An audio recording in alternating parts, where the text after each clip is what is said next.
Bonjour à tous. Ici, on va continuer sur les fonctions exponentielles. Ici, on va faire un petit exercice qui dit construire la table de valeurs et esquisse le graphique de la fonction y est égal à moins 1 sur 9, x à la x moins 4 plus 5. Alors, comment on va esquisser et trouver la table de valeurs d'une fonction? On a déjà comparé les fonctions aux animaux, et c'est très important, tout simplement parce qu'il y a différents types d'animaux. C'est la même chose qu'il y a différents types de fonctions, et chaque fonction a ses caprices, ses caractéristiques. Donc, première chose à faire, il faut trouver la fonction de base. Donc, première étape, trouver la fonction de base. Fonction de base. Alors, bien sûr, ça, vous savez maintenant le faire parce qu'on a fait beaucoup d'exercices sur ça. Revenez, si vous ne savez pas quel type de fonction de base ici ou les paramètres, s'il vous plaît, revenez sur la plateforme. Faites encore les exercices sur ce que ça doit. C'est la même chose de reconnaître les animaux. Vous devez reconnaître cet animal, c'est quoi. En fait, ici, c'est quel type de fonction? C'est une fonction exponentielle parce que x est dans l'exposant. Du moment que c'est dans l'exposant, c'est une fonction exponentielle.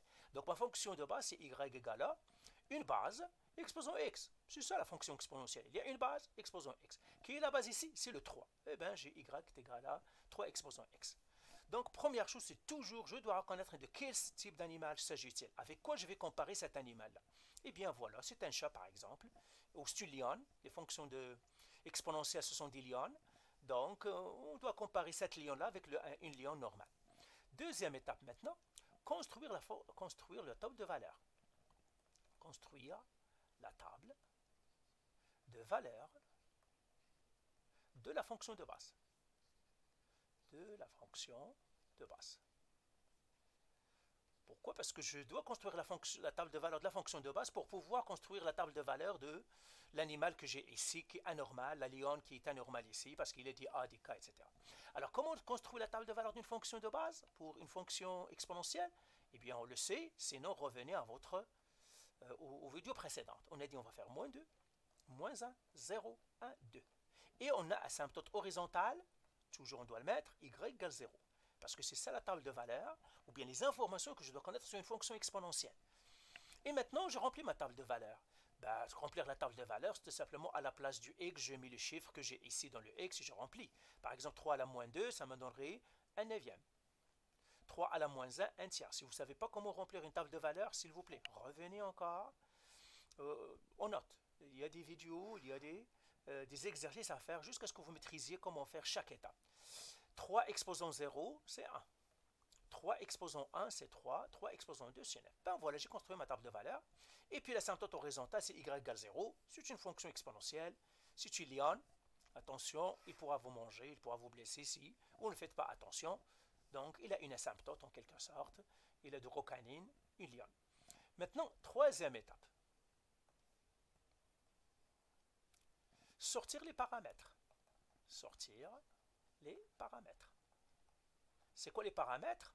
Eh bien, les paramètres, c'est A, K, D, et puis C, les paramètres de transformation.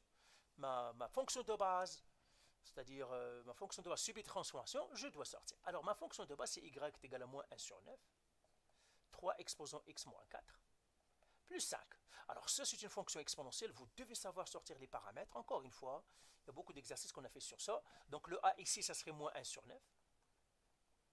Le K, il n'y en a pas, parce que c'est le nombre qui multiplie le x. Il n'y en a pas, ça veut dire 1. Le D, c'est 4. Il me donne moins 4, mais on a dit D est menteur. Le C, c'est plus 5.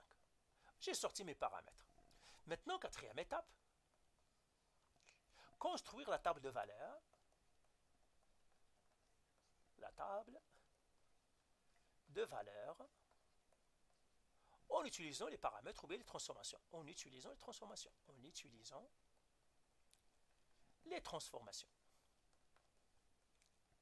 Les transformations. Good. Alors, comment je vais construire ça? Premièrement, je vais faire la table de valeurs de la fonction de base. La fonction de base, j'ai xy, j'ai moins 2, moins 1, 0, 1 et 2. Et ça, on avait trouvé un neuvième, un tiers, 1, 3, 9. Et j'ai l'asymptote horizontale, y égale à 0. Maintenant, je vais construire l'autre. Je vais la mettre avec une autre couleur pour que ce soit plus clair. Je vais construire la table de valeurs de l'autre, x, y. Mais comment je vais passer de cette table de valeurs de la fonction de base à la fonction transformée? Eh bien, nous avons des formules. Eh bien, et je vais vous les mettre ici, les former, je vais mettre dans un nuage. Ben, je vais mettre le nuage après. Hein. Premièrement, x de la fonction de base, il se transforme en quoi? En x qui divise k plus d. Y, il se transforme en a fois y plus c. Ce sont des formules que vous devez toujours retenir parce qu'elles sont toujours vraies, ces formules-là. Ça veut dire si j'ai ma lionne, où est-ce que sont ces oreilles, les oreilles de la lionne normale par rapport aux oreilles de la lionne, par exemple, anormale, que tu me donnes, cette fonction-là. Où est-ce qu'ils sont ses pieds, sa taille? Est-ce que sa taille est plus grosse que la normale? Donc c'est comme ça comment je vais le savoir. En mesurant la taille normale, en appliquant les paramètres, je vais savoir comment il a fait. Et bien comment on fait ça? Eh bien c'est facile. Premièrement, j'ai x. Il va devenir quoi? On a dit x qui divise k. Donc ça va faire x qui divise k. Mais k c'est 1. Donc divise 1. Plus le d. Le d c'est quoi? C'est 4. Et puis le y. Qu'est-ce qu'il va devenir? A fois y. A c'est combien? C'est moins 1 sur 9. Fois y plus quoi? Le d. Le c. Le c c'est 5. Plus 5. C'est ça ce que ça veut dire. Alors maintenant, je vais commencer par transformer les x. Alors quand je transforme les x, je regarde que les x. Moins 2, moins 1, 0, 1, 2. J'oublie les y. Parce que moi, je transforme les x. Alors je vais les transformer. Ici, x est égal à moins 2. Donc je vais faire moins 2 divisé par 1. Comme ici, x divisé par 1, plus le 4. Alors moins 2 divisé par 1, c'est moins 2. Plus 4, ça fait 2. Donc ici, je mettrai 2. Donc pour le 2 là, ça devient... Pour le moins 2 là, ça devient 2. Maintenant, pour le moins 1, eh bien, je vais le faire. Moins 1 qui divise 1, ce moins 1 divisé par 1, parce que c'est x divisé 1, plus 4. Moins 1 divisé 1, c'est moins 1, plus 4, ça fait 3. Donc ça, c'est 3. Donc le moins 1 va devenir 3. Le 0 maintenant, je fais 0 sur 1 plus 4, ça fait 4. Eh bien, vous avez compris le truc. Alors ça, je vais effacer maintenant ça. Maintenant, pour le 1, celui-là, 1, je fais 1 qui divise 1 plus 4, ça me donne 5. Et puis pour 2, 2 divisé par 1, ça me donnerait 6. Donc vous avez compris le truc. Maintenant, j'ai transformé les x. Maintenant, je vais transformer les y. Je vais le faire avec une autre couleur. Je vais le faire en rouge. Comme ça. Alors les y, je prends que les y et j'oublie les x maintenant et je vais utiliser cette formule pour les y. Alors premier y, c'est 1 sur 9. Donc je vais faire quoi? Moins 1 sur 9 fois 1 sur 9 plus 5. Parce que c'est ça le x. Le y, pardon, pas le x, mais le y, c'est 1 sur 9. Donc le y, je le mets 1 sur 9. Et ça me donne, si vous le mettez à la calculatrice, ça me donne 404 sur 81.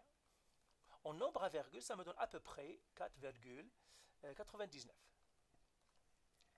Maintenant, je vais partir à la deuxième, le 1 tiers. Donc je vais faire moins 1 sur 9, la même formule. Moins 1 sur 9 fois y plus 5. Donc fois le 1 tiers plus 5. Et là, je fais le calcul à la calculatrice. La calculatrice me donne 134 sur 27. 134 sur 27.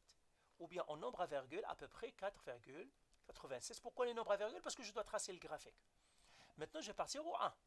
Alors pour le 1, c'est moins 1 sur 9 fois 1 plus 5. Et je fais le calcul. Le calcul me donne 44 sur 9. Et là, si je fais avec nombre à virgule, c'est 4,89. Et puis pour le 5, alors vous avez compris le truc, hein, vous avez compris le principe. Donc, c'est le 3, donc moins 1 sur 9, fois 3 plus 5. Alors ça me donne 14 sur 3. Ici, je fais le nombre à virgule, ça me donne 4,67. Et puis le dernier, c'est le 2, c'est-à-dire le 9 ici. Hein. Donc celle-là, on l'a faite. On va faire le 9 ici. 9, moins 1 sur 9, fois 9 plus 5, et il me donne 4. Et bien voilà. La dernière à transformer, c'est le y. Parce que le y égale 0. Donc l'asymptote horizontale, ça c'est l'asymptote horizontale. Je dois transformer mon asymptote horizontale. Il ne faut pas l'oublier. Asymptote horizontale ici, je la transforme. Et je la transforme avec ça. Toujours avec la même formule. Donc celle-là, j'ai y égale, je vais la faire avec une autre couleur pour que vous la voyez. J'ai y égale 0. Et bien je vais faire moins 1 sur 9 fois 0 plus 5. Le y est 0, je mets ça. Alors si je fais ce calcul-là, ça me donne 5.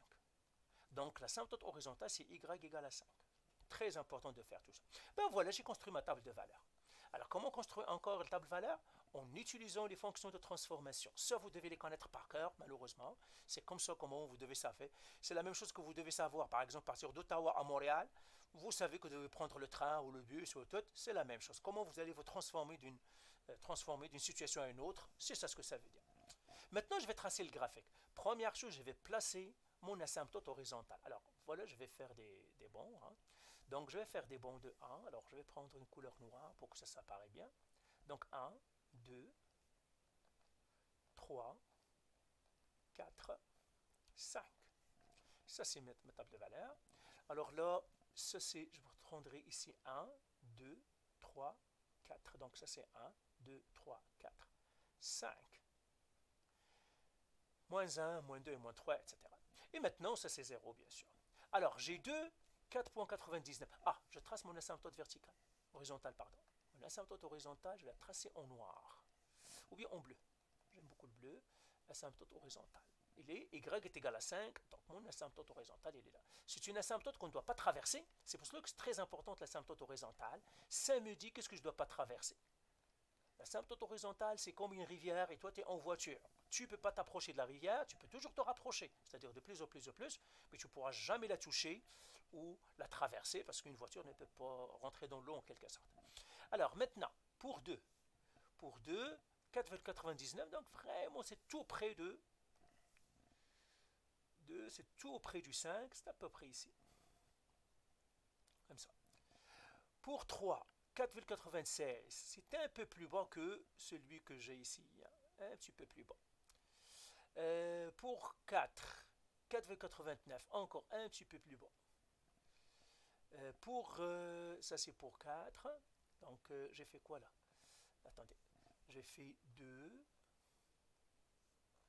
3, 4. Donc j'ai combien de points? 1, 2, 3, 4, 5. Combien de points j'ai ici? Alors j'ai raté un là. J'ai 2, il est là. 3, 4, 5, c'est ça. 5, ça fait 4,67. 4,67. Alors, c'est à peu près quelque part ici, un peu ici. Et puis, j'ai 5, 6 ici, 7, etc. 6 et 4. Et bien, je vois bien sûr ma courbe comme elle va être. Et elle va être comme ça. Hein. Voilà comment ça va être. C'est une fonction exponentielle. Et puis, il ne touchera jamais l'asymptote. Donc, c'est comme ça comment ça va être mon graphique. Donc, voilà pour ce graphique-là. Encore une fois, faites les exercices. Il y a plein d'exercices à faire. Mais la méthode que je vous ai montrée ici, ça fonctionne toujours. Les étapes, le 1, 2, 3, 4. Eh bien, la cinquième étape, c'est tracer le graphique. Hein. Je vais la mettre ici. Ça, c'est la cinquième étape. Tracer le graphique. Le graphique. Et cette méthode que je vous ai montrée, ou bien les 5 étapes que je vous ai montrées, on va toujours utiliser, que ce soit quadratique, que ce soit logarithmique, que ce soit trigonométrique, que ce soit n'importe, on aura toujours ces 4 étapes-là. Alors, voilà. Bye. Faites les exercices, bien sûr, de la plateforme et voilà.